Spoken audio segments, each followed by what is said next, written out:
Good evening, everyone. As the Dean for the School of Health Sciences here at Queen Margaret University, it's my pleasure to welcome you all to this evening's special event that forms part of QMU150 programme of activities that are celebrating 150 years of the foundation of the institution that is today Queen Margaret University. For those of you who are less familiar with our history, our story began back in 1875. On the 21st of April 1875, the Scotsman newspaper carried an advertisement for a public meeting to consider the desirability of establishing a course of public lectures and cookery demonstrations. This meeting led directly to the opening of the Edinburgh School of Cookery, the institution that would ultimately become Queen Margaret University. The first classes began in November 1875, taking place at the Royal Museum in Edinburgh, now the National Museum of Scotland. However, the ambitions of our founders went well beyond cookery. Through the creation of the school, their aims were to open educational opportunities for women and to improve the diets and well-being of ordinary people. In 1972, following further expansion, our institution took the name of Queen Margaret, as she was seen to personify her values through her focus on service and on improving people's lives. Generations of staff and students, both in Edinburgh and through our global partnerships, have built on our founders' legacy. Through these collective efforts, we have widened access to education, undertaken valuable research and innovation, and supported countless students and staff to fulfil their potential. Together, we have promoted social justice and acted as a force for good through the creation of better societies that enable individuals and communities to thrive. Tonight offers a wonderful opportunity to celebrate and learn more about the transformative work of our founders and their legacy, as well as hearing more about the person who was Queen Margaret. We are delighted to welcome speakers Dr. Bill Aird, and Dr. Lesley Orr, and we are very grateful to them both for giving us their time and sharing their expertise with us this evening. We're also delighted to welcome Joyce McMillan, who will share tonight's event. Joyce is a renowned theatre critic and political and social commentator, as well as an honorary graduate of QMU and a visiting professor at the university from 2006-2010. Joyce, without further ado, it gives me great pleasure to hand the floor over to you. Thank you so much. Thank you.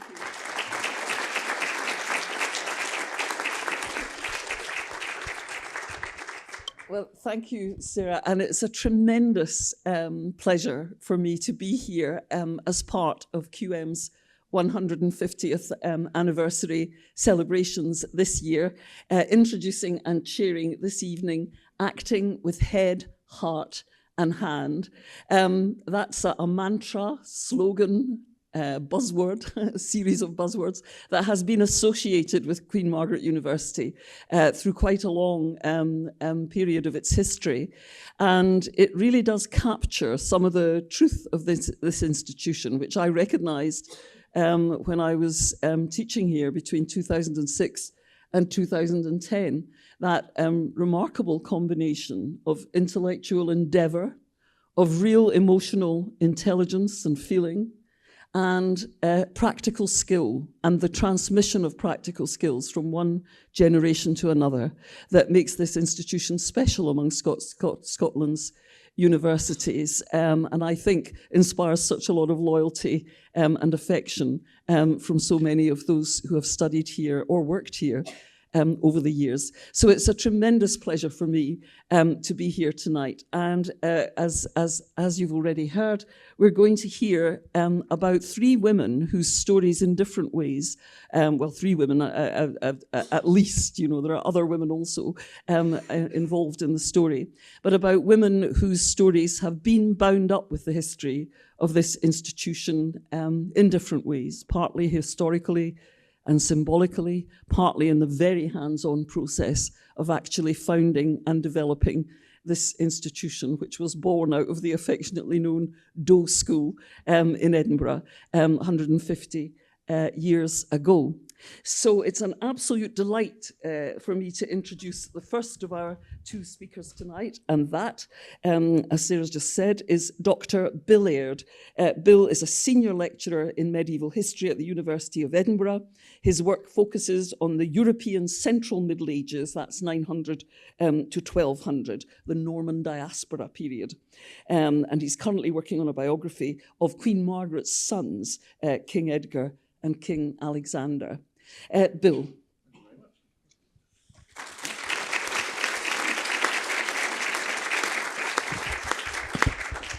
It's very kind, you haven't heard it yet.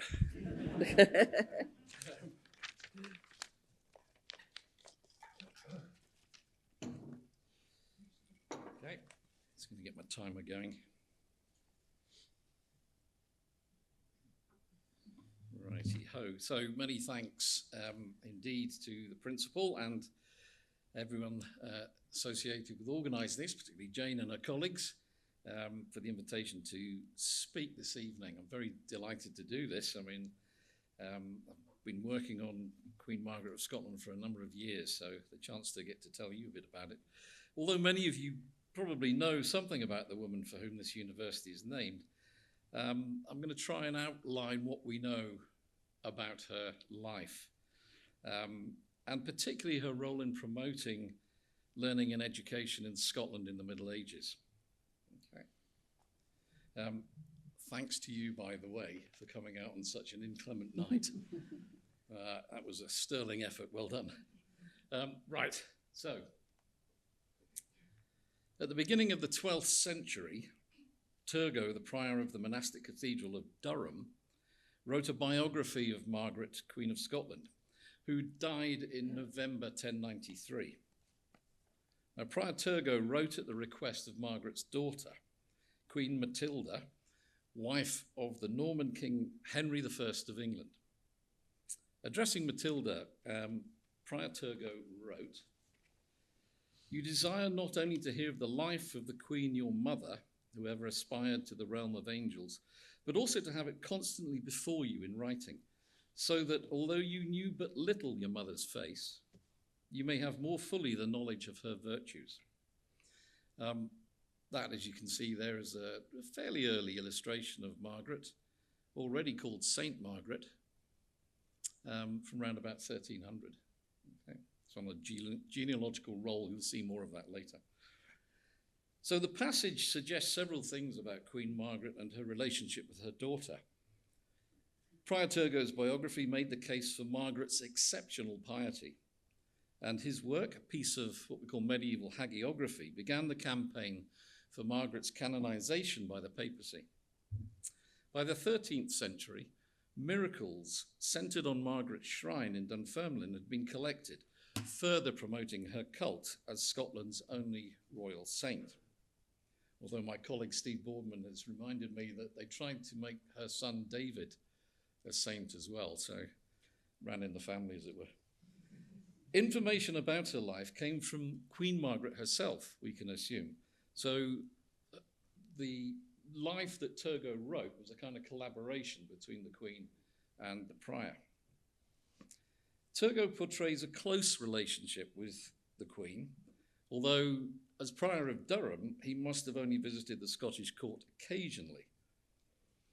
In one particularly lachrymose passage, which I might read out this time, I won't read all of them out, but feel free to chant along if you want. She therefore spoke to me privately and began to relate her life to me in order, and to pour out rivers of tears at every word. So great indeed was her remorse in the conversation, so great a torrent of weeping had sprung from her remorse, that there was certainly nothing, so it seemed to me, that she could not at that time have obtained from Christ. While she wept, I wept also. Weeping long, we were meanwhile silent because we could utter no words for the rising sobs. The flame of remorse which had burned up in her heart had touched my mind also through her spiritual words. And while I listened to the words of the Holy Spirit spoken with her tongue and gazed through her words upon her conscience, I counted myself unworthy of so great a friendship. The excessive tears were an outward expression of Margaret's contrition, and medieval hagiographies used standard tropes like this to show how their subjects conformed to expected role models. And Margaret was the model of a pious queen as saintly mother. Lois Honeycutt has written a biography of Margaret's daughter, and she argued that Matilda wanted to use Turgot's text as a guide how to be queen. Matilda's emulation of her mother's pious behaviour shocked her younger brother David, who became King of Scotland in 1124. Now, David himself reported to a Cistercian abbot called Aelred of Revo in Yorkshire that he had once seen his sister bathing and then kissing the sores of lepers. As you can see here, so she calls to David, okay, why don't you come and help me out with this? You see what I'm doing, why don't you help me out? So David was horrified at the thought, as you can see from the second quotation, and confessed that he'd run away back to his friends. Okay, he was probably in his teens at the time. They were both living at the court of the English king. And Matilda obviously didn't persuade him at that stage, but he later confessed that, you know, he wasn't fully developed in his piety at that stage. He was a teenager, for goodness sake. Okay. Turgot also suggests that Matilda had not known her mother very well. Do you remember he says, you didn't see much of her face?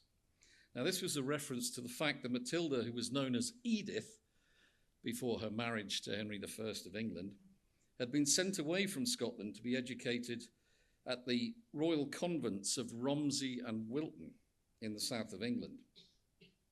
At the age of 6 or 7, Edith's education was entrusted to her aunt Christina. Now, the abbeys of Romsey and Wilton were renowned for their learning. So Edith and her little sister Mary probably had access to perhaps the best education that the late 11th century could offer. Prior Turgot emphasized that Queen Margaret took great care over the education of all her children. But before looking at this, I think it's probably worth tracing her background and how it was that a young woman, probably born in Hungary, came to be the wife of the Scottish king, Malcolm III. So Margaret's story begins with the Danish conquest of the Kingdom of England in 1016. Margaret's grandfather was Edmund, known as Edmund Ironside. So he's the fellow at the top here. Okay. Again, on that genealogical roll from the 13th, around about 1300. He was the son of Ethelred II of England, who was vilified for failing to deal with the Danish threat. Edmund was briefly King of England in 1016, but on his death, his sons Edward and Edmund were sent abroad by the Danish king Canute, with some of the sources suggesting that Canute had planned to have them killed by the King of Sweden. However, the exiles were sent away from Sweden into the lands controlled by the German emperor, and very interestingly, may have ended up at the court of Yaroslav, Prince of the Kievan Rus. Now, Yaroslav also hosted other exiles from places like Norway and also neighboring Hungary. At some point, and it's all pretty vague, I'm afraid, Edward married Agatha, a kinswoman of the German emperor.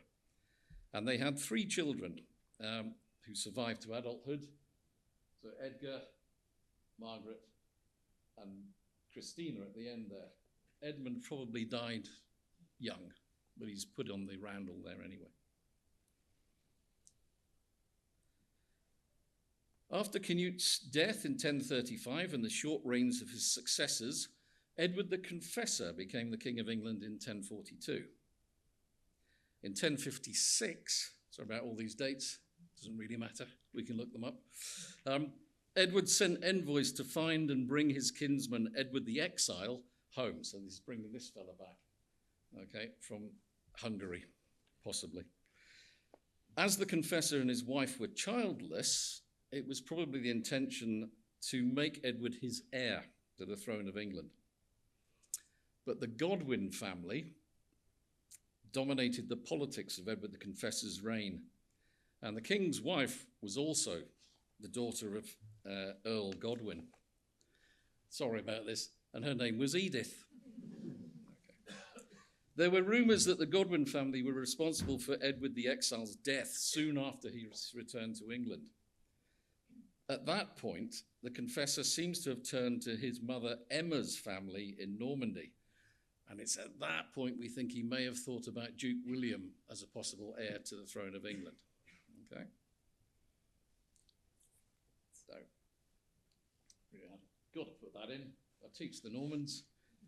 Okay? It looks as if he may be coming to the UK next year. So, interestingly enough. Okay?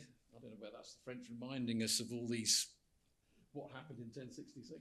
You've got to read this. Okay, in the middle, Edward not very well. In fact, he's defunctus. Then they bury him. Okay, they take him off to Westminster Abbey, hand of God, consecrating the abbey. Okay, then you go across to see, and I think the idea is here to show how quickly Harold Godwinson became king. Okay. So what you do by reversing the order of progress, instead of reading it left to right, okay, you see you go immediately Edward dying, and then the crown is being passed to Harold, rather than a gap in between. Okay. But that's by the by. On Edward the Confessor's death in January 1066, Harold Godwinson claimed the English throne and prompted Duke William's invasion of England that September. And on Harold's death in battle on 14th of October, 1066. Lots of nodding. Good. Margaret's teenage brother, Edgar Atheling, was briefly considered as heir to the throne, but by the end of the year, the family had submitted, like many of the aristocracy in England, to the new Norman king. Edward the Exile had been out of England for decades. And I think the problem was his family lacked the resources, the contacts to build up support for young Edgar. So his early death left the family wholly reliant on the Confessor and his queen. In the late 1060s, a series of rebellions against Norman rule, especially in the north of England, forced several English nobles to seek refuge abroad. And Margaret and her family were among those who tried to escape. Perhaps it's thought to Germany, or perhaps on to Hungary.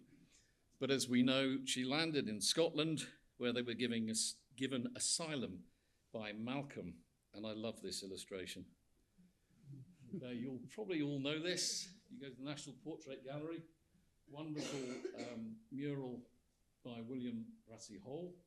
And that is the epitome of that era's idea of what the Middle Ages was all about. A very courteous Malcolm helping Margaret off the boat. Medieval sources suggested that the Scots king fell in love with Margaret, but she was reluctant to marry him as she intended to enter the religious life. Now, Prior Turgot wrote that pressure from her own family led Margaret to agree to the marriage. Now, Malcolm may have met Margaret earlier in England during the Confessor's reign. We know that he seems to have gone to England several times to consult Edward. But he would have appreciated the advantages of allying himself with the English royal house, even though it had been displaced by the new Norman king. Now, as queen, Margaret promoted her husband's kingship, and by encouraging foreign merchants to bring the latest fashions to Scotland, she ensured that his court was sumptuously decorated. Turgot explained how this could be reconciled with her piety. It's not because she delighted in worldly honour, but because she was compelled to perform what kingly dignity demanded of her. While she went clad in costly elegance, as befitted a queen, like another Esther, she spurned in her mind all ornaments, regarded herself as but dust and ashes underneath all her jewels and gold. And indeed, she always took the greatest pains to preserve humility amid the great exaltation of rank. So the reference to the Old Testament heroine Esther was to make the point that Margaret influenced her husband for the better. Now, Esther had married the king of Persia and had saved her Hebrew people from a plot to massacre them. Margaret may have been influenced by what she'd seen in the Hungarian court in the decade or so before her father returned to England, but I think it's more likely she was impressed by Edward the Confessor's court and the magnificence presided over by Queen Edith, Godwin's daughter. To mark the place of her wedding, Dunfermline, Margaret founded Holy Trinity Abbey. She saw that the church was decorated with fine ornaments, and she recruited Benedictine monks from Canterbury to serve the altar there. Dunfermline later became a royal mausoleum, displacing Iona as the burial place for Scottish kings. Among the religious treasures of her church was the famous Black Rood, described by Turgot as a cross of incomparable value, bearing the Saviour's image. She had it all overlaid with purest gold and silver, with jewels set here and there. Even today, it proves clearly to beholders the devoutness of her faith. It may have looked something like this example in the V&A in London. Margaret's piety was encouraged at Wilton Abbey, and this would also explain her love of books, such as this richly decorated gospel book associated with her. Yeah, it's fantastic. You can see the gold leaf on the pages. All of these are really expensive productions. Okay. Turgot portrays Margaret's relationship with her husband as affectionate, with Malcolm indulging his wife's pious behavior. I quite like this. Occasionally, she took something, it might be anything, that belonged to the king to give to a destitute man. It was a pious theft, which he always accepted, Malcolm always accepted altogether willingly and gladly. Seeing that he was accustomed to offer golden coins at the celebrations of Mass, she very often used to steal some of these piously and give them to a poor man who'd begged her for help. And indeed, often when the king knew of it, he pretended not to know. Okay, because he delighted very much in such theft. And sometimes he caught her red-handed with the coins, and he brought her to me. This is Prior Turgot writing, okay? Brought her to me, saying in jest, she's a thief. Between around 1070 and the mid-1080s, Margaret gave birth to 8 children. I'll say that again. Between the 1070 and the mid-1080s. In addition to looking after her own offspring, Margaret had a special affection for orphaned children. This isn't Margaret, but I love the illustration of all these 7 babies lined up in the crib. She ordered 9 orphaned babies who were destitute of all support to be brought to her at the first hour of the day. She'd arranged for softer foods, which babies love, to be prepared for them each day, and when they were brought to her, she placed them on her knees. She made their little drinks for them, and to put food into their mouths, she used the spoons that she herself used. It was later claimed that St. Margaret's sark or chemise could ease the pains of childbirth. So, there's a connection there. It was later claimed that the names of Malcolm and Margaret's 6 sons and 2 daughters were recorded in the Durham Leave. Another indication of the close relationship between the Scottish royal family and Prior Turgot's church at Durham. Many of you will know that there's a church of St. Cuthbert, west end of Princes Street. You think of Kirkcudbrigh. Okay, lots of connections in Scotland between Cuthbert, Durham, and the Scots. A Liber Vitae, or Book of Life, recorded the names of those for whom the monks would pray. In addition, in the summer of 1093, Malcolm and Margaret seem to have attended the laying of the foundation stones of the new Romanesque cathedral that still stands today. Probably on that occasion, the monks granted the royal couple and their family confraternity and promised to remember them in life and death in their daily prayers. Now, as you can see, many of Malcolm and Margaret's children had Old English names, Edward, Edmund, Edgar, Ethelred, and Edith. Now, all of these were West Saxon royal names, highlighting Margaret's English heritage. Alexander, probably named for the ancient Macedonian king. Some have suggested it's because Pope Alexander II was in Rome at the time of their wedding. David's name, Old Testament king. Three of the sons, Edgar, Alexander, and David, successively ruled Scotland from 1097 to 1153. And their sister Edith, remember, she changed her name to Matilda, became Queen of England. Eventually, Malcolm and Margaret's great-grandson, Henry II, would rule not only England, but Ireland, Wales, and most of what we now call France, while his kinsmen, Malcolm IV and William the Lion, ruled Scotland. Not a bad progeny for Malcolm and Margaret. Margaret took a personal interest in the education of her children, although her daughter's instruction was entrusted to their Aunt Christina and the nuns of Romsey and Wilton. According to Prior Turgot, Margaret's children were exceptionally well behaved. They trooped into mass in order of age, with the young ones always showing deference to their elders. This was the result of Margaret supervising their education.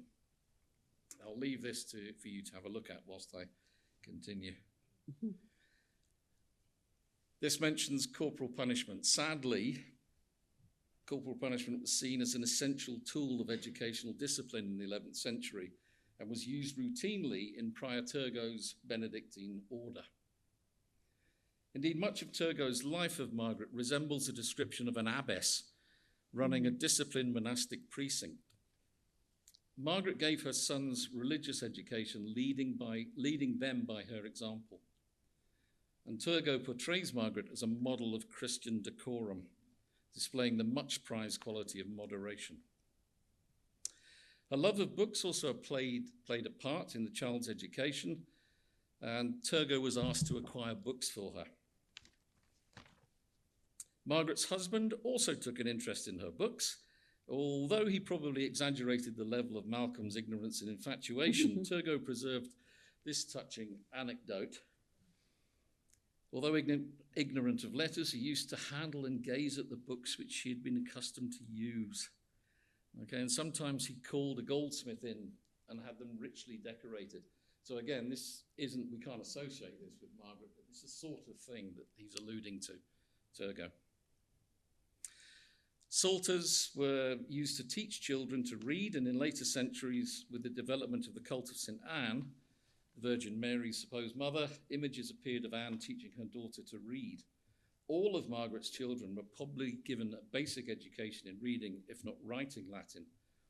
Presumably they were also fluent in Gaelic, Old English, and other languages that Margaret and her family had acquired on the continent. Turgot suggests that at Scottish church councils, Malcolm acted as an interpreter for his wife, who seems to have presided over these. Queen Margaret's sons Edgar, Alexander, and David I, as I've said, shared their mother's love of learning and acquired a reputation for piety. It was even thought that Margaret's youngest son, David, was worth, as I said, considering for sainthood.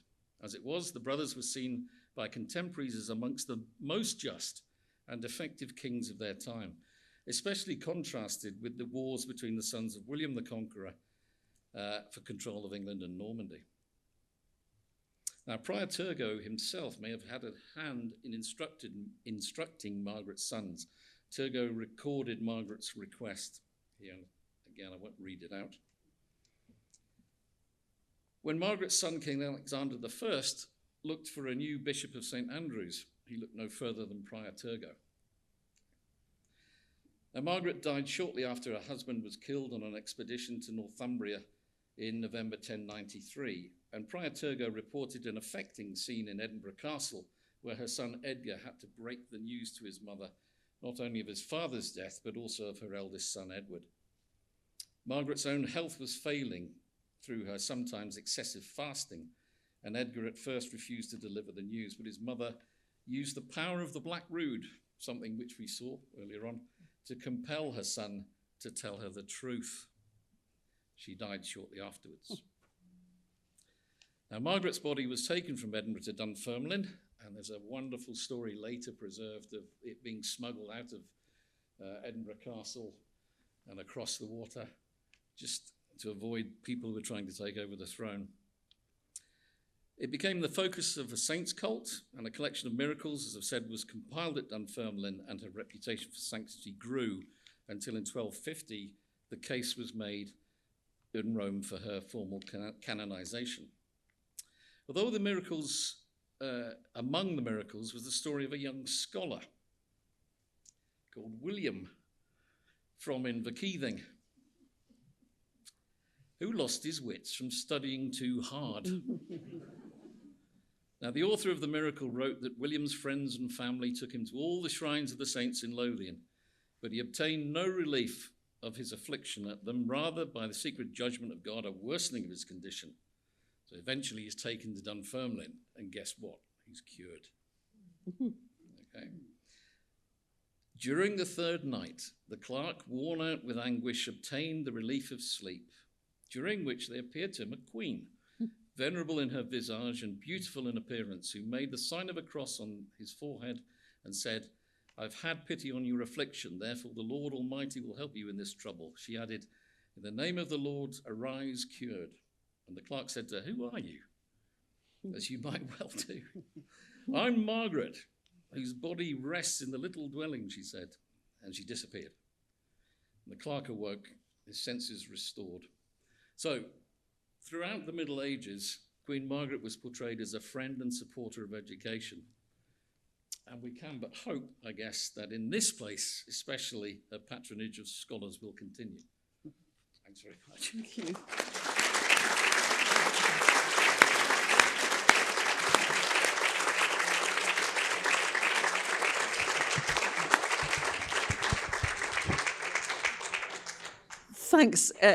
Thanks so much, Bill. That was really wonderful to get this insight into the life of Margaret. She sounds like a formidable character indeed. And now we turn to Lesley Orr. Lesley's a historian and an activist for gender justice and social justice. She is an honorary fellow of the Centre for Theology and Public Issues at the University of Edinburgh and a visiting lecturer here at Queen Margaret University. Lesley.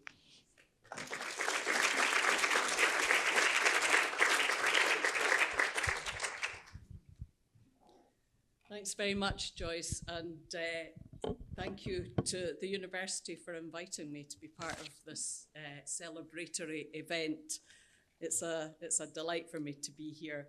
I've probably now come to the end of being a visiting lecturer here, but I have many happy and encouraging memories of times spent here.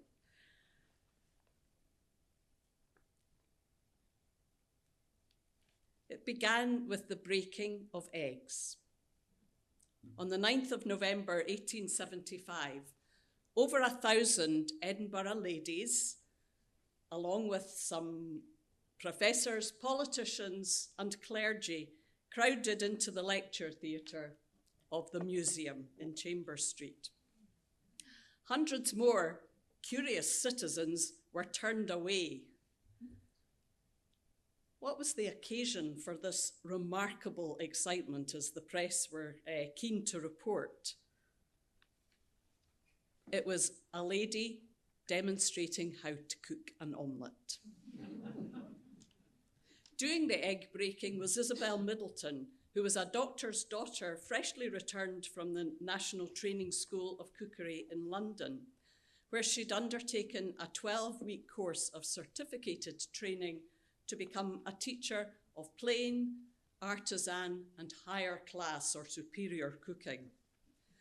Isabel had been selected for training as the first instructor in this bold new venture, the Edinburgh School of Cookery.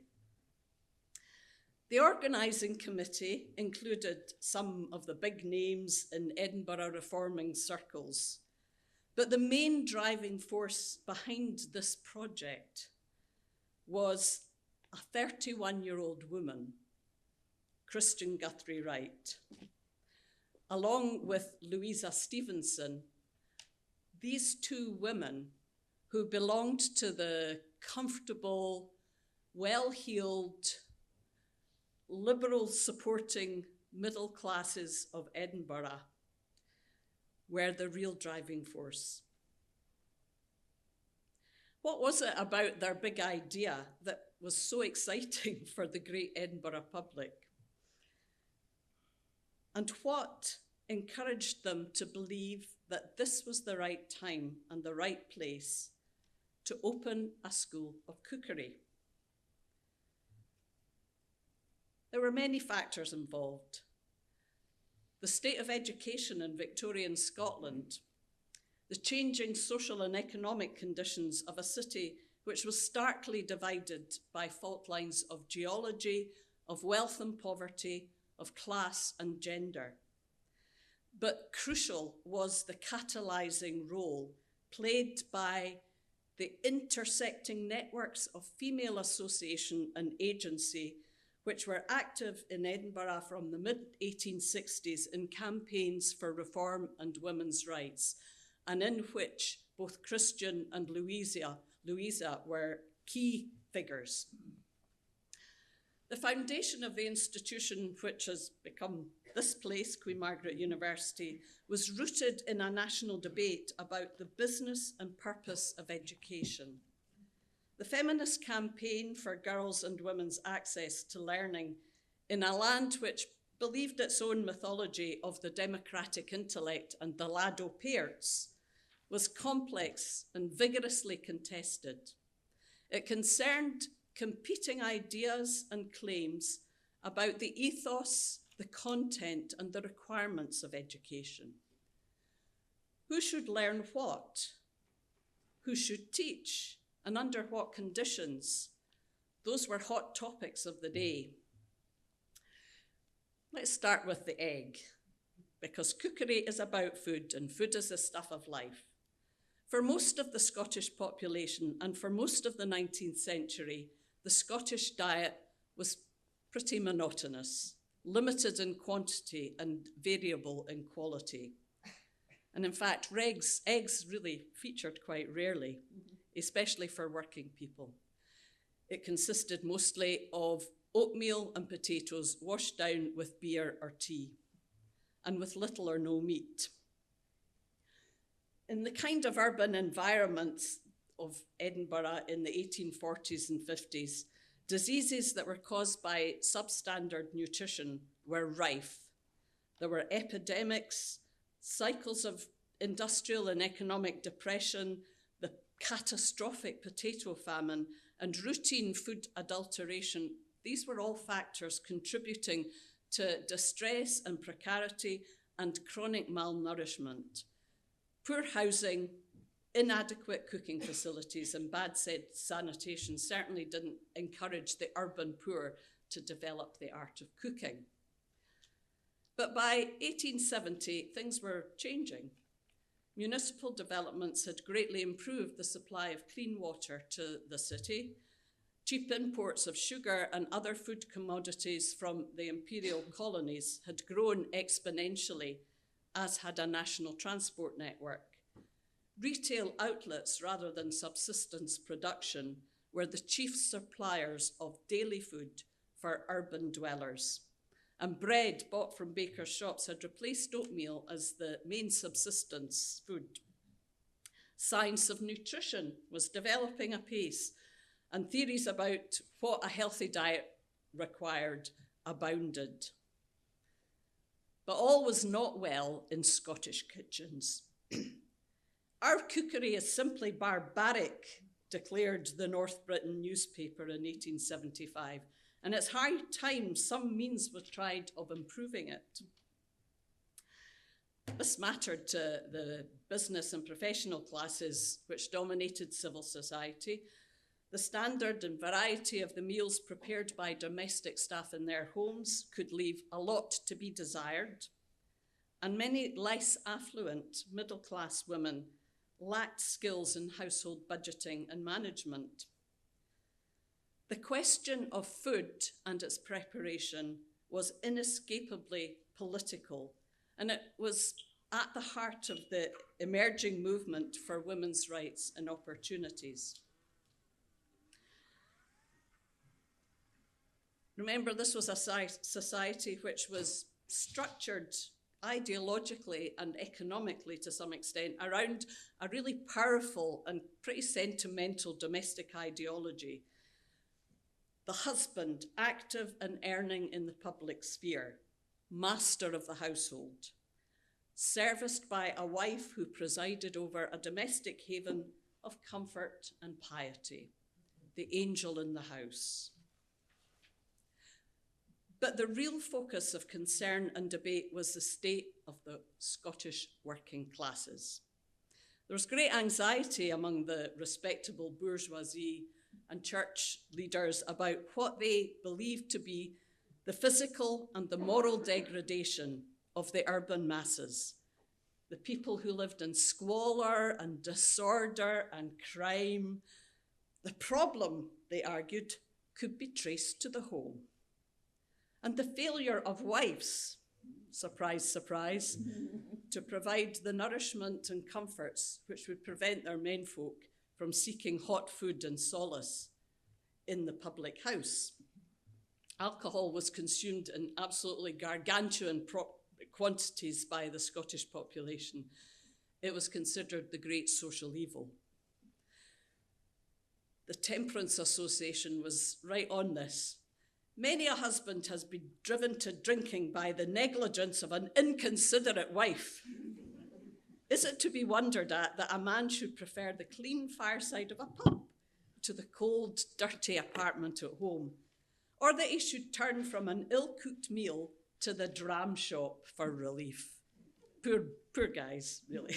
They had a hard time of it. On the platform at the launch of the Edinburgh School of Cookery was the Reverend Dr. James Begg, former moderator of the Free Church of Scotland and a prominent crusader for social and educational reform. He was an enthusiastic advocate for working class girls to receive cookery instruction.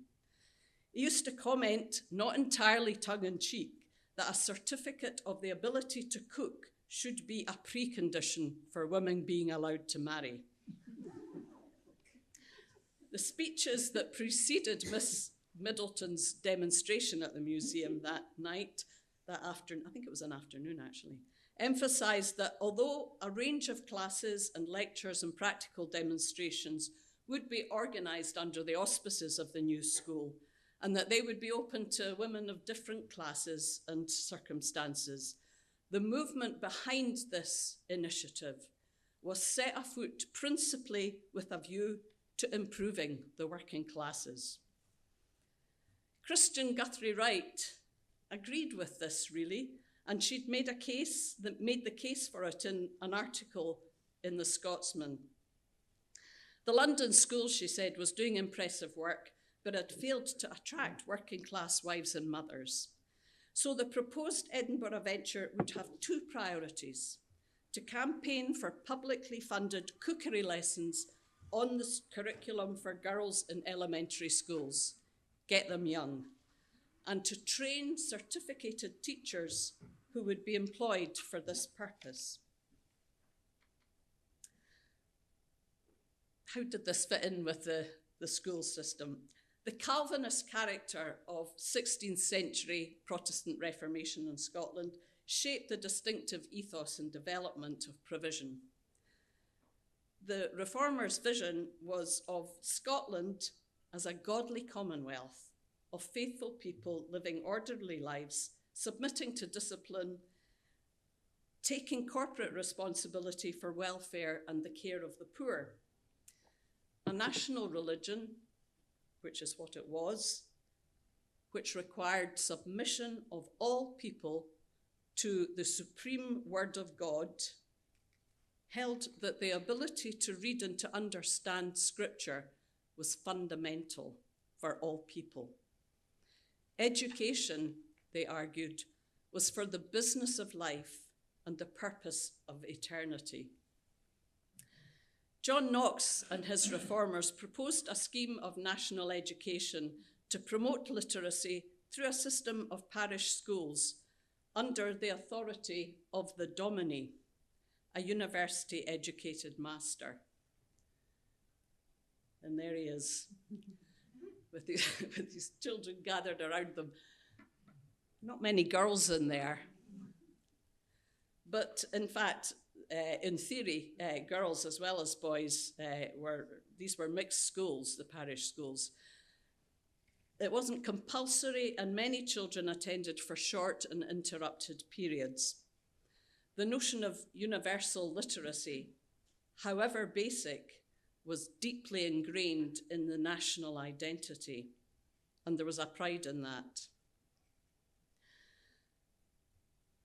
But there was pretty widespread indifference to the schooling of girls, it has to be said.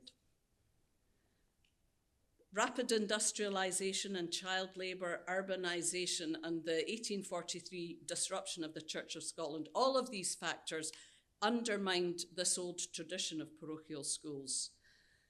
By the 1860s, provision was fragmented and incoherent. Only 1 in 7 children attended any kind of school at all. It took the Argyll Commission in the 1860s to pave the way for the landmark Scottish Education Act of 1872.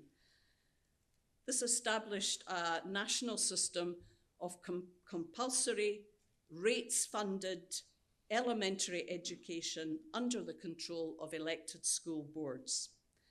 These schools were mixed, in keeping with the Scottish tradition, but since the mid-century, some church ministers and prominent educationalists and quite a few philanthropic ladies had been greatly exercised about the state of female education. Not the inadequacies of their intellectual formation, but their ignorance of cooking, cleaning, sewing. The guardians of the nation decreed that the business of life for working class girls was to fulfill the duties of their allotted sphere. And they agonized that too many seemed utterly clueless in performing this supposedly natural function.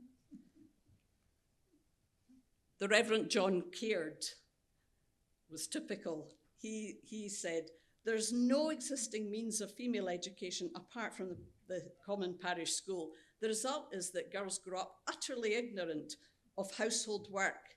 They're unfit for domestic service and still more unfit to manage their own houses when they marry. They have no habits of personal neatness, no taste for order, cleanliness, domestic comfort, and their only pleasures are sensual indulgence and scandal. I seldom return from a day's visiting in our village without feeling my moral tone lowered by breathing in such an atmosphere." Well, you can see the role and the station of girls of the lower orders was widely presumed and not really for dispute. But the notion that females would learn this kind of work as part of their state funding schooling was widely dismissed. This was something that they really ought to be learning at home from their mother. Both the main Presbyterian denominations sprang to the defence of the Scottish mixed school and its traditional curriculum against what they feared as the imposition of an English model at the expense of the jealously guarded academic standards. And they saw it very much as a threat to the position of the university-educated male dominee. Even before the 1872 Act, restructured government funding and priorities made money available to school based on this kind of argument, which would employ female teachers for industrial education, by which they really meant sewing. Not to do so would have, the schools, the churches saw that this could be an advantage to employ teachers in this way, because if they didn't do so, their funding would be jeopardized. They also realized that if a female teacher was there to take care of the infants, that would relieve the master to focus on advanced academic subjects with the clever boys. But despite the influx of female students into the church's normal colleges, which is where the teachers were trained, they continued to do everything possible to encourage men into the teaching profession. Professor Simon Laurie was a highly influential educationalist. He was the first professor of education at Edinburgh University. He was the secretary of the Church of Scotland's Education Committee. He was a schools inspector. He was a man that had influence. And this is the kind of things that he was saying about the role of mistresses in schools. The assumption that women were not fit to impart learning to older children was enshrined in the exclusion of women from universities, and it served to intensify the gendered segregation and inequality of teaching as of other professions, which were premised on the growing mystique of higher education and of university qualifications, a realm which was still an exclusively masculine domain. So by the 1870s, access to university education had become a burning issue for middle-class women's rights campaigners like Christian and Louisa and others. And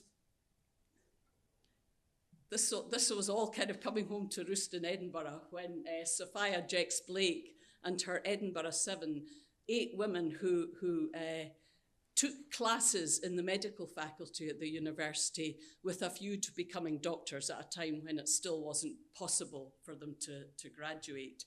And this had caused controversy and riots from male students. Meanwhile, in a rather grand, salubrious Newtown house, a group of young women had been meeting monthly since 1865. The Ladies' Edinburgh Debating Society began as an initiative for self-improvement and for widening outlook. They discussed books, they debated literary, cultural, social and political issues. Education featured regularly, as did women's suffrage. These were connected issues. It was all part of pushing back the boundaries that constrained them. They also published a journal, and Christian was a founding member. Louisa was too, along with her sister Flora Stevenson. They all contributed to the magazine, and they used it to promote and to refine their thinking about education. This society became a seedbed for reformist organisations and activity, not just in Scotland, but not just in Edinburgh, but across Scotland. A strong religious and philanthropic ethos prevailed, in keeping with the dominant ideal of womanhood, exerting and improving moral influence in society. That these genteel Edinburgh ladies were also motivated by more practical and challenging concerns about women's autonomy and about their economic situation. The desultory education which was considered appropriate for girls of their class as a prelude to the vocation of marrying well was disparagingly described by the formidable Jane Waterston, who herself was a pioneer doctor. She called it scrappy, tinselly, slovenly kind of stuff, the general standard of which was lamentable.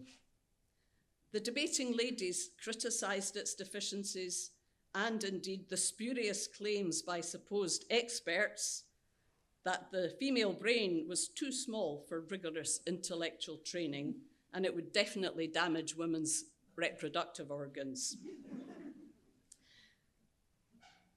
The women argued against that, and here's Professor Laurie again holding forth. But the women took him to task and said that women, they had a right to knowledge for self-improvement and self-development, and that many middle class were part of the what they called the surplus women of the 19th century, the women who were destined to remain single and would have no choice but to earn. So they absolutely should have the right to pursue professional opportunities. So women from the Debating Society were instrumental in establishing the Edinburgh Ladies Educational Association in 1867, just as the Edinburgh 7 were stirring up controversy. The first prospectives of this new association stated, "It is not the aim to train for professions, but its promoters' desire in the education of women to give them the advantages of a system acknowledged to be well suited for the mental training of the other sex." They adopted a strategy of seeking the support and involvement of influential men, headed by the principal and many professors of the university. And this was vital, since their whole purpose was to offer courses for women equivalent to those provided at the university and taught by the same men. 263 of them signed up for the first course, and over the succeeding years, there were enough committed and high-performing Ladies Educational Association students to impress the lecturers and to provide solid evidence that, what do you know, women could cope with the rigours of higher education.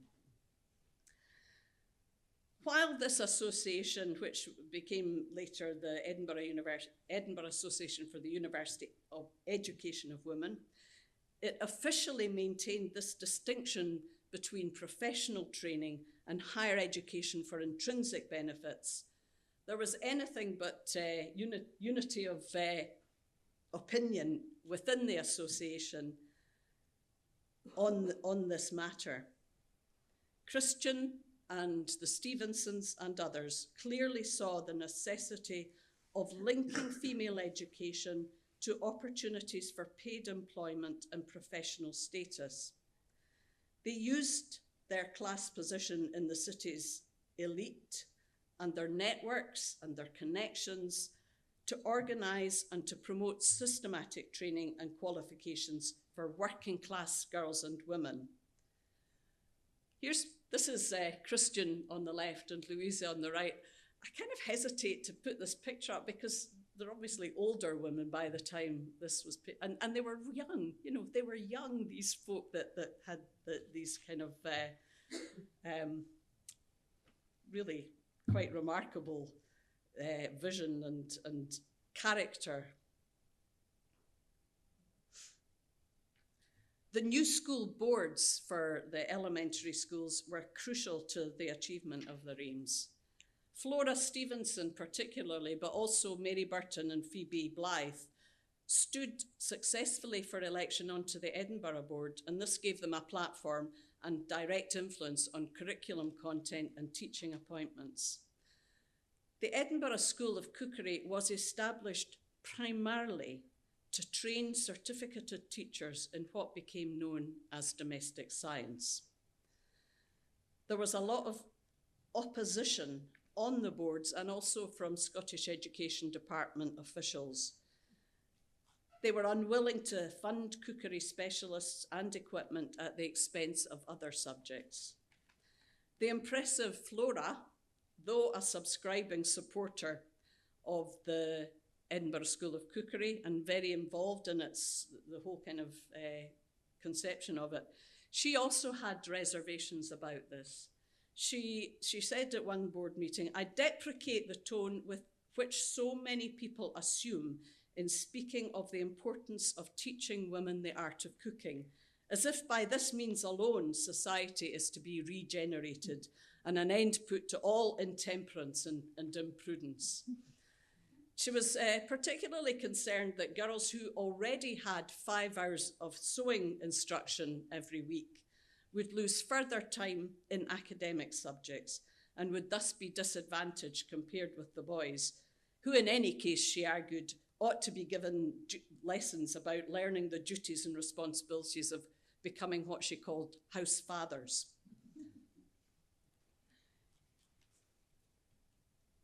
Christian retorted, she kind of took Flora on in this debate, and she claimed that where this had been tried, that it didn't interfere with the ordinary work of the school, and that invariably the girls who passed the best examination in cookery also passed the best examination in the standards, kind of making the case that, it wasn't one or the other, but both together. But there was also resistance from many poor and working class parents who resented what they saw as a kind of patronising interference by middle-class do-gooders. The issue for them wasn't how to cook, it was simply having food to cook.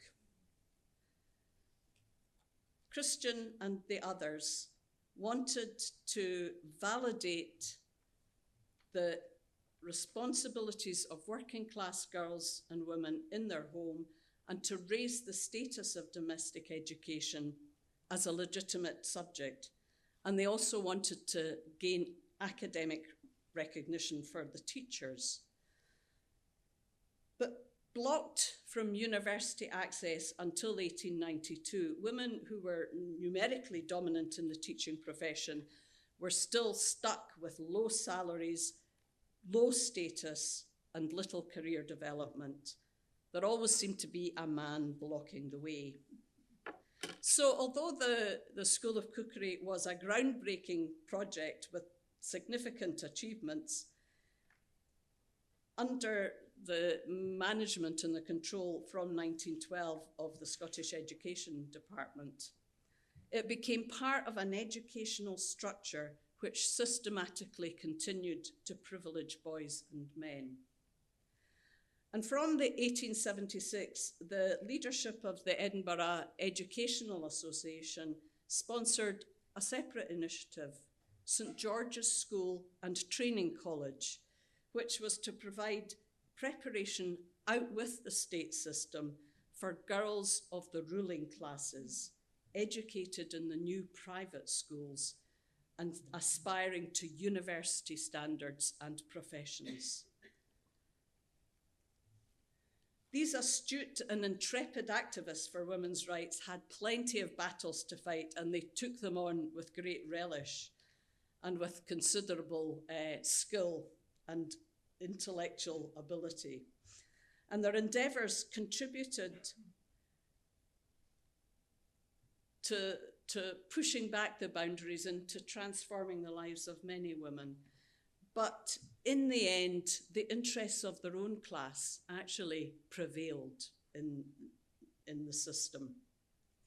And they contributed to the growing institutional stratification of educational opportunity according to the prevailing class and gender norms of the time.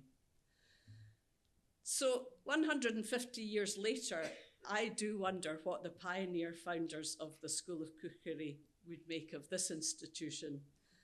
They were certainly women of vision and ambition, and these were attributes which were subversive in the world in which they lived and the notions of womanhood of that time.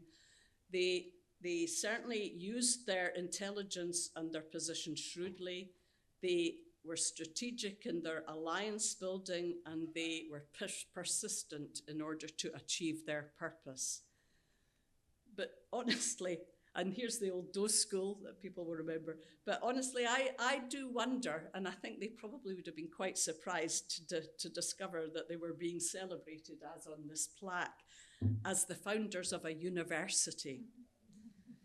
Knowledge is power, they well understood that. This centre of learning remains a socially complex historical development. It's a product of the dynamic tension between continuity and change in gender and class power relations. The underlying questions and struggles women confronted back then remain pressing ones today. What is the purpose of education, and what forms does it take?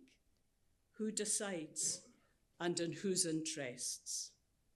Who or what controls curricular choices? Whose voices get heard, and whose are silenced or ignored? Where is the critical dialogue between practical and theoretical knowledges, and the spaces for challenge to oppressive systems and structural inequalities? We still have them today, as they had back in the 19th century. Do we have a praxis here of really useful knowledge? To do women to the women who founded the School of Cookery and led to this university, and also to the women who were never asked what their purpose and hopes in life were. We should keep on interrogating power, and we should keep on imagining different possibilities. That's the best way, I think, to be true to the vision of these women.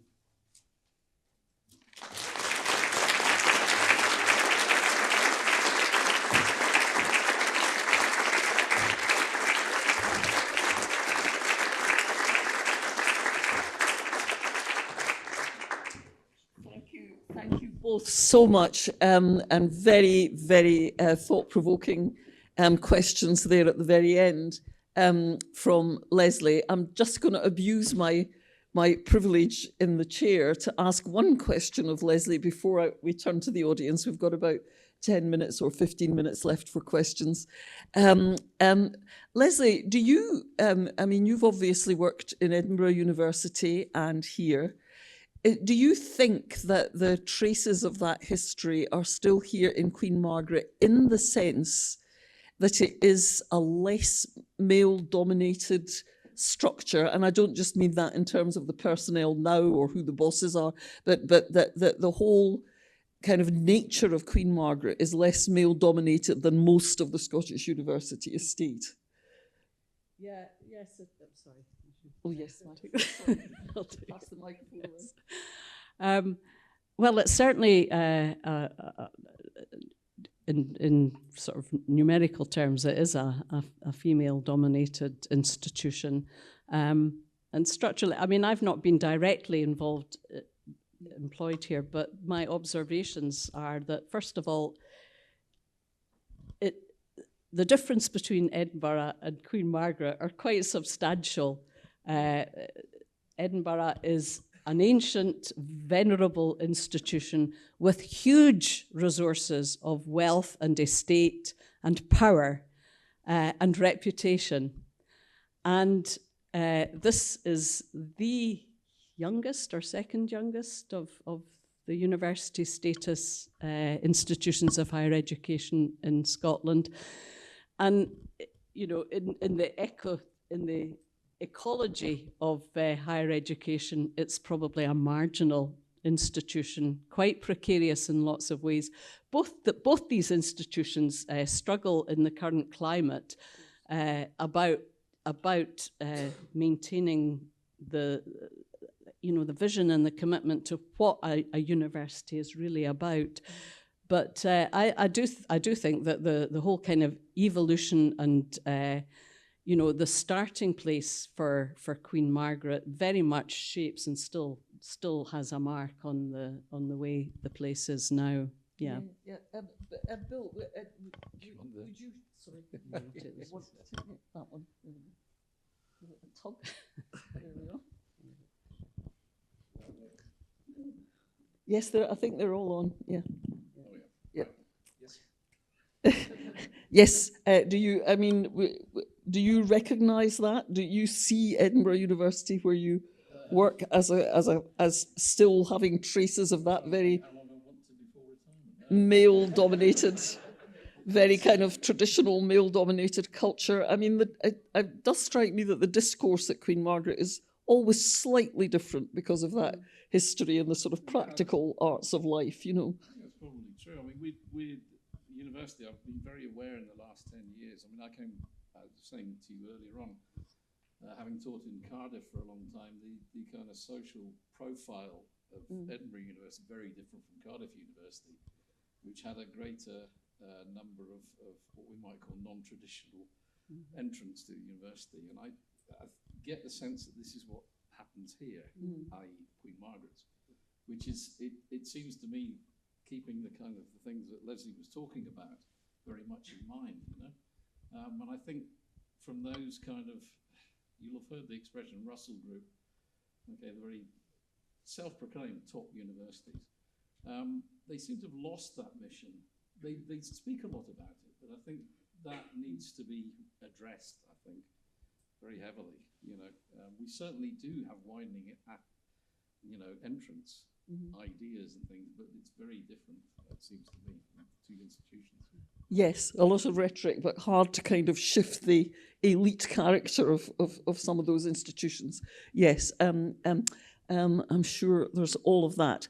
Anyway, we do, as I said, have a few minutes left. So any thoughts from the audience? Any reactions to what you've heard? Oops. Oh, yes, sorry. These are our mic bearers. Have you both got one now? Yes, good. Right. We now have to share one between three. Right. Any thoughts from the audience? Any? Oh, I see a little. You all look very kind of interested. Oh, yeah, there's one up there. It's a bloke, of course. Is it a bloke? No, I can't even see because my eyesight's very poor at the moment. How much of an influence would a female monarch have on equality, on gender equality of the era, if any? That's a question for Bill about Queen Margaret and what. Yeah. Yeah.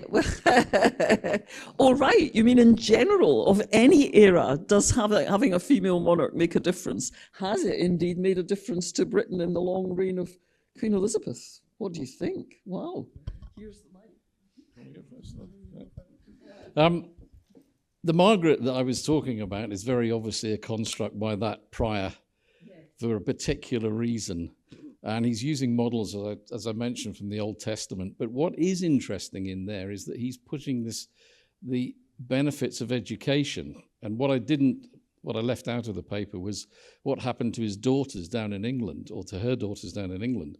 And it's to do with what Lesley was talking about, class again, because they were from that royal aristocratic background, and they were given a pretty good education, if, as I said, if not the best in the 11th century.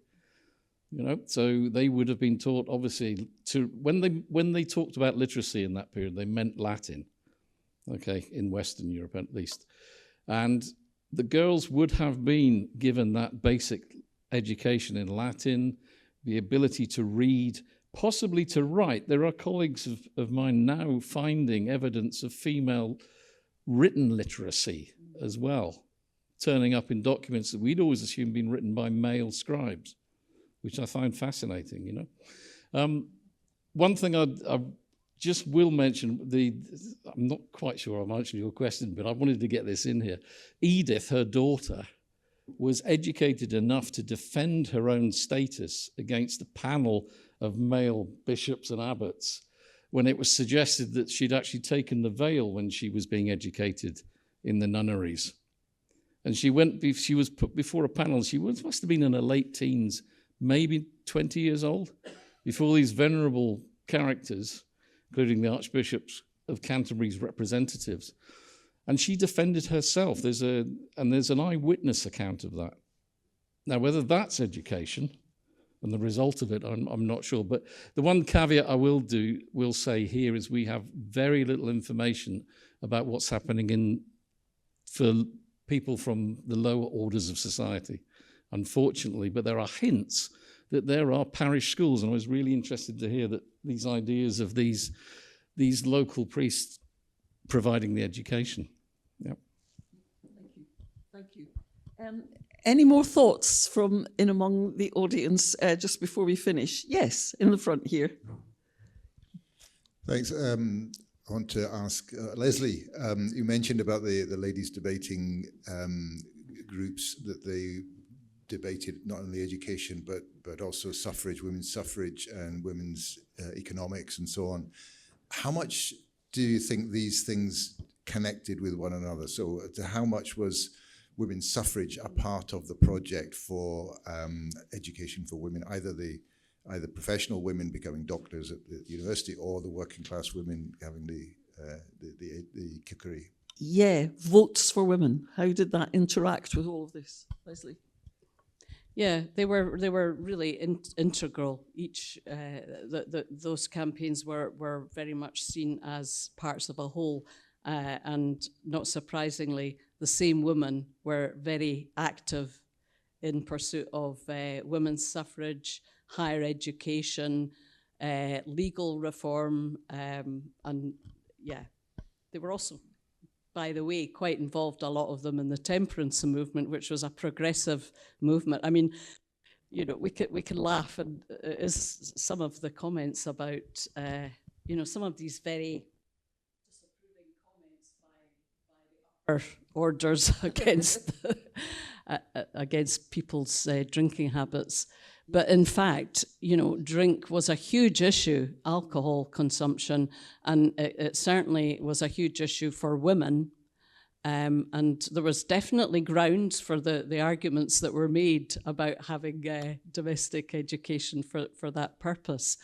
But yes, these were all very connected campaigns, and the claims were seen very, very much together, that if you were kind of developing a sense of women's autonomy and independence and the right not to be constrained or confined to the kind of structural and ideological norms that women were meant to be boxed into, then you had to fight on all of these fronts, because it was about equality. As far as these liberal women were concerned, I think there were limits to how they understood equality and what they were fighting for. I mean, they were all women who, later on in the final phase of the suffrage movement, there was a division between those who believed in universal adult votes and suffrage, and the others who campaigned for votes for women on the same terms as men, which meant that property qualifications and so on would still apply. So these things were there was a kind of limit to it, but nevertheless, they were pretty, they were pretty forthright in those campaigns, and they were very important. And clearly, if you were going to, in the end, if you were going to be fully recognised as citizens active in the world, which is what women wanted to do in public roles, that meant the professions, that meant careers, that meant university education. But I don't think Flora and Louisa and Christian would have envisaged working class girls going to university and becoming doctors. The lasso Pearts was a pretty remote possibility, really. Yes, back then. I've got one more question here, but I'm not having this. Here we are at active. And so far, in this very female-dominated audience, we've had 3 questions from men, and that always happens in the Scottish public space. So I'm going to take this lovely gentleman's question, but I'm not going to come back to the panel until we've had a question from a woman. Please, sir. Thank you very much. I'm sorry I can't. I know I'm sorry I can't. Please something you can do nothing about. Question. If you look back now to what seemed to be the driving motivations behind the founders of what's become Queen Margaret University, how far do you think you could now maybe declare victory, say that society has changed out of all recognition and the things they fought for so passionately have now been achieved? Or how far do you think that we're still a work in progress? Great question, but we're not coming back. Come on, I need a woman's voice coming from this audience. Do I have one? Yes, here we go. Oh, in the middle there. Oh, I can see several. There's one right in the front and there's a lady in the middle. Thank you very much. It's a great delight to be here and to hear the amazing stories that have founded this university. And it's not a question, but it's a statement, which is Guthrie Wright and Stevenson also did work with nurses, and that through what is now the Queen's Nursing Institute of Scotland formed the foundation of community nursing, which of course Queen Margaret University is absolutely embedded in and still has a relationship with QNIS. So it's more to say that they may not have got the founding female doctors, but what they did was to help to produce the nurses who were all women, who were all from a mix of backgrounds, and creating that community nursing, which we much seek today, and we haven't yet got an answer. But I think both of those women would have been proud of their work in 1879 to found that first nursing institute in Scotland. Yeah, and the professionalisation of nursing, which was extremely important at that time because it had been a very sort of casual form of employment. Right, one more, this lady in the front row, and then I think we'll have to wind up, sadly, because we're running out of time. But to talk about everything everything has been male-dominated. Here in Edinburgh, we have Queen Margaret's Chapel Guild, St Margaret's Chapel Guild, pardon me, and we don't have any male members. To have to be a member of the guild, you must be called Margaret. Ooh, you have to be called Margaret. Will it do for a middle name? Because that's my middle name, yeah? And we meet every year on St Margaret's Day, the 900th anniversary of Queen Margaret's death. And all the Margarets meet together.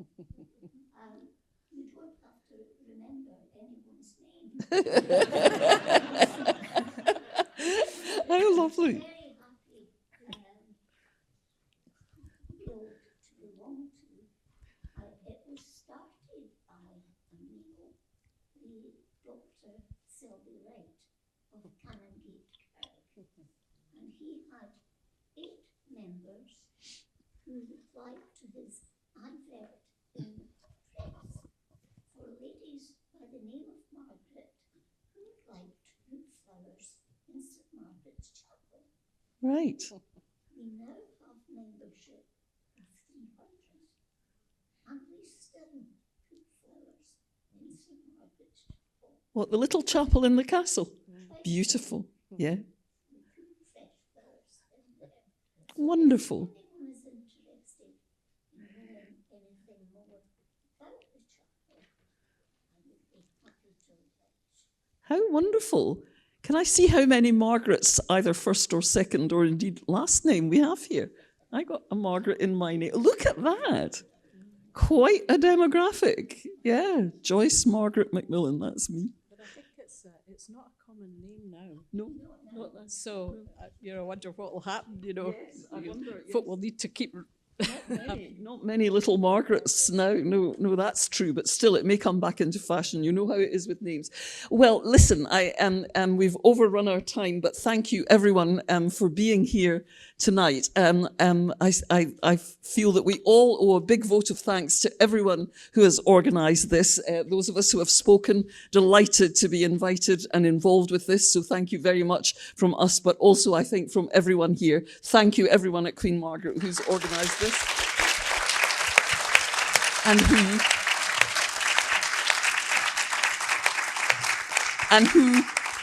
And who are also, of course, working to organise other events to celebrate the 150th anniversary, which I'm sure all of you will be aware of some of that, and there's plenty on the QM website. I think there's still plenty of work to do in the business of working with heart, head and hand. And I was very struck how some of those criticisms that male male people in the 19th century were making of women's minds and of women's way of life are things that actually in our 21st century could be a strength, particularly the chap who had noticed that with women, the intellectual activity is often more closely bound up with emotional intelligence, with what he called moral feelings. Well, in the 21st century, is that a weakness or a strength? I think it's a huge strength. And if it's true at all, then it's an area of great strength for women in intellectual life and in public life going forward. So I think this has been absolutely fascinating tonight. It's led us into questions about the role of practical skills in both empowering people, but also potentially in keeping them in their place, and about how we can overcome those possible negative effects of being told that you're there to provide a practical service, by professionalisation, by the education that surrounds it, and by ensuring, as one of those ladies was arguing, that, as Christian was arguing, in fact, one of the founders of this university, that acquiring practical skills and emotional intelligence does not mean that you're performing less well intellectually. Far from it. It often means that you're performing better. So that's one of my takeaways from tonight. Thank you so much to Bill. Round of applause for Bill.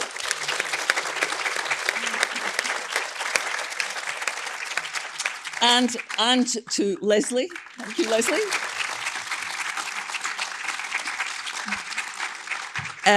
Thank you all for being here. And here's to QM on its 150th anniversary. May it see many more of them.